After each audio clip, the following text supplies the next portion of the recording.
26 matchs sans encaisser un but, toutes compétitions confondues, sur 43 possibles. 27 buts encaissés cette saison, ce qui donne un ratio en dessous d'un but par match. Il est exceptionnel et surtout, on sent qu'il tranquillise sa défense. Ce genre d'arrêt-là, c'est... Ouais.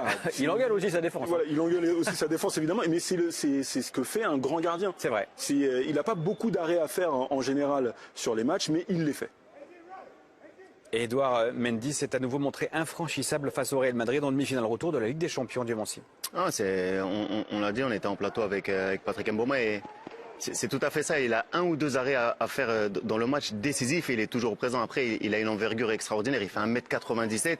Et où est-ce qu'il a été fort, Mendy? C'est qu'il arrivait un peu sur la pointe des pieds outre-Manche. On l'avait acheté 25 millions. C'est Peter Cech vraiment qui le voulait. C'était pas un nom fringant. Moi, je vais même aller plus loin. Ça fait très longtemps qu'on n'a pas vu un gars africain performer dans son championnat-là. On a toujours l'habitude de dire que oui, les gardiens africains, ils sont un peu distraits, ils font toujours des petites bourdes, des petites erreurs. Et là, il a démontré qu'avec du travail, de l'abnégation, je crois que c'est 3 buts seulement en Ligue des Champions cette saison sur 11 apparitions. Donc, il vous amène cette stabilité.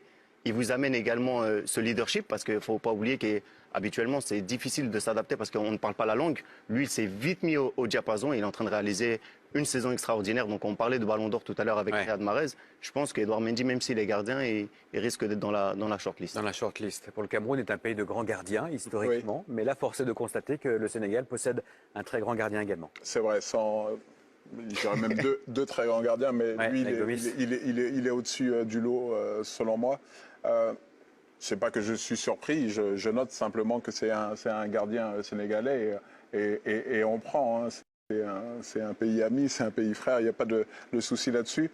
Mais moi, j'enlève sa nationalité, sa couleur de peau et je dis simplement que c'est l'un des tout meilleurs. Oui, bien sûr. C'est ce qu'il faut dire.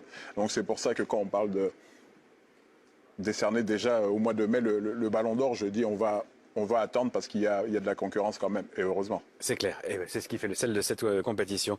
Mais ce qu'il faut noter également, c'est qu'il a connu une ascension extrêmement spectaculaire. Exceptionnelle. Il ne faut pas oublier qu'en 2015, juste après avoir été limogé par Cherbourg, il était au chômage. Il touchait les allocations de chômage. Et se demandait s'il allait continuer le football. Exactement. Il a eu un petit coup de pouce. Il a été recruté par l'équipe B de Marseille en 2016. En gros, le mois de mai, pour Edouard Mendy, c'est synonyme de bonne nouvelle à chaque fois. En mai 2017 et en mai 2018, il était sous les couleurs de Reims. Mai 2019, toujours à Reims, mais en Ligue 1. À Rennes, en mai 2020, où il fait vraiment la saison 2019-2020. Il est exceptionnel. La saison 2020-2021, pareil, qui se terminera par une finale de Ligue des Champions sous les couleurs de Chelsea. Vous l'avez dit tout à l'heure, il a été repéré par Petr Cech. Il a tapé dans l'œil de Petr Cech. Christophe Lolichon, qui est effectivement l'entraîneur des gardiens, mais Petr Cech a aussi son rôle au sein de la structure de Chelsea. Et tout le monde n'était pas forcément certain de pouvoir le ramener, puisque Kepa, qui a coûté très cher il y a quelques années, il fallait trouver un moyen de soit le vendre, soit le faire jouer pour qu'il soit prêté ou trouver une autre solution. Ils l'ont quand même ramené pour 25 millions d'euros. Et comme je disais tout à l'heure, il a dissipé tous les doutes.